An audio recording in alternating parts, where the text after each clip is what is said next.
In this lesson, we are going to learn about few AWS container orchestration technologies available for you. So it's going to be an introduction into some of the container orchestration engines available and few concepts behind that. So the first question asked is why you need a container orchestration technology in the first place. So running a single container is super easy. You can even do it with some manual commands. The challenge comes when you try to run hundreds or even thousands of containers. You need to take care of the scheduling, finding a host that has enough memory and CPU to run the containers. You may have some constraints that you need to apply when you run containers. For example, you don't want to run your production containers along with the development environments. Maybe you have a special application that you want to run in an isolated manner.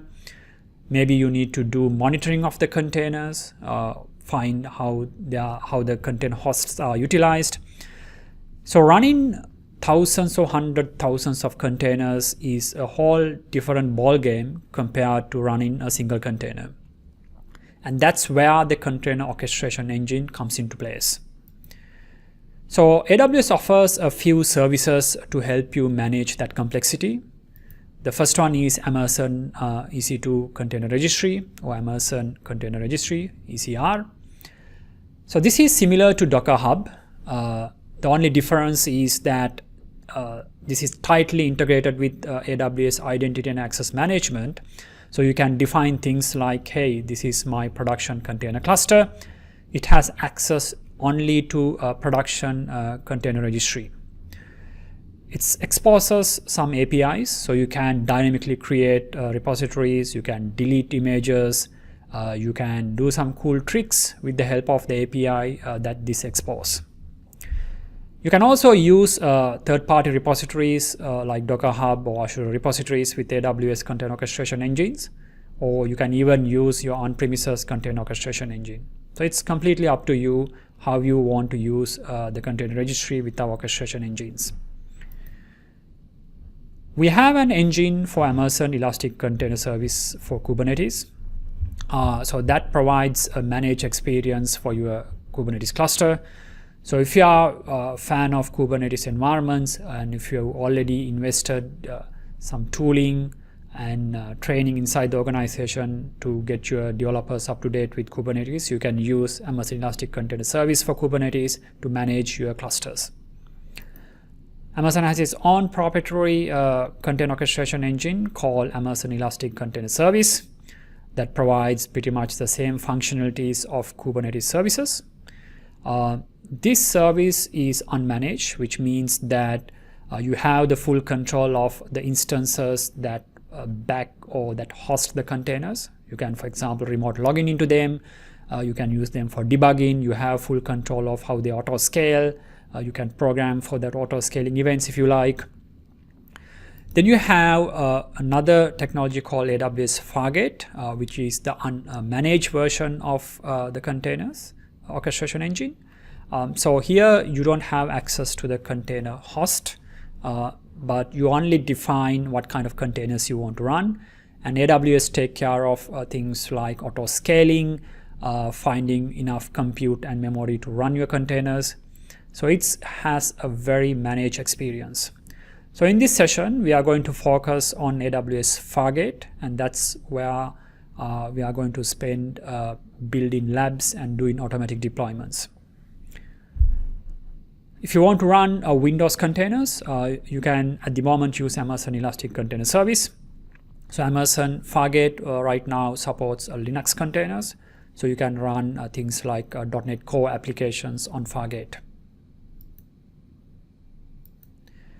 So how these systems works is you have a cluster. So if it is some technology like Fargate, this cluster is not visible for you. It's managed by AWS. But if you are using Amazon Elastic Container Service, you will have visibility into this cluster.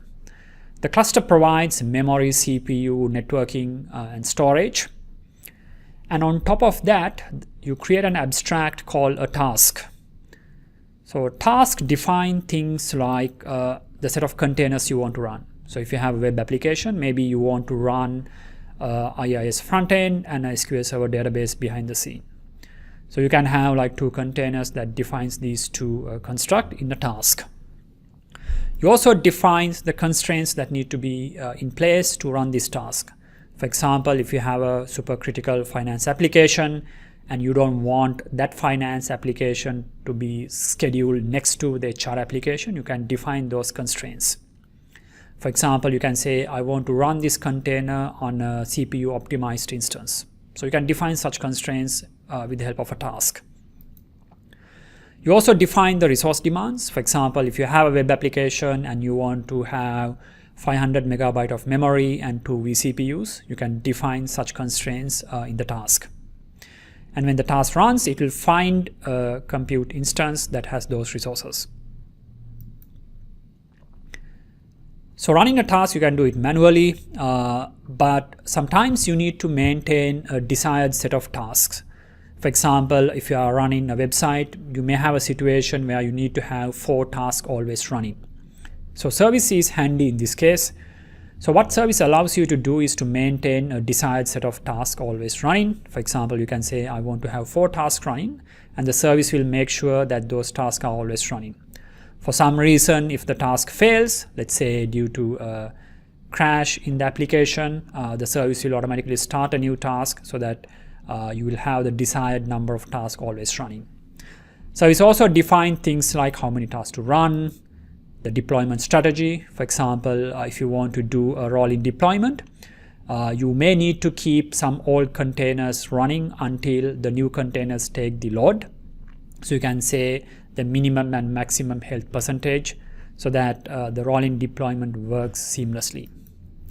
You can also define things like auto scaling strategy, how we are going to auto scale when the load increases. ECS has built-in intelligence to orchestrate the containers and then deploy them into container host. For example, if you use a bin packing scenario, it's first going to fill one container host, and when it runs out of that resource, it's going to fill the other container host with the containers. Then it could do, for example, spread deployment. For example, if your container hosts are 2 availability zones, you want to make them highly available, you can do a spread deployment. So in that case, it's going to deploy the containers evenly across 2 hosts or multiple hosts, depending on how you have configured the environment. So once you have this cluster, once you have the services, usually we'll have one service for one application.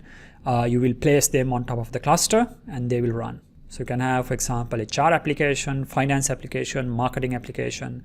They can all run on the same cluster. Of course, you can have multiple clusters if you like. So it's completely up to you to define whether you want to have one cluster then run all the services, which will increase the utilization of certain resources. Alternatively, you can decide whether you want to have multiple clusters depending on what applications you are running. So that's a quick introduction into our container orchestration engine. In the next lab, we are going to learn how to create these clusters, how to create tasks, how to create services, and finally how to deploy containers into Amazon ECR and then do that automation so that you can deploy containers directly from the time a developer makes some changes and commit those changes into Azure repository. So let's see how we can do that.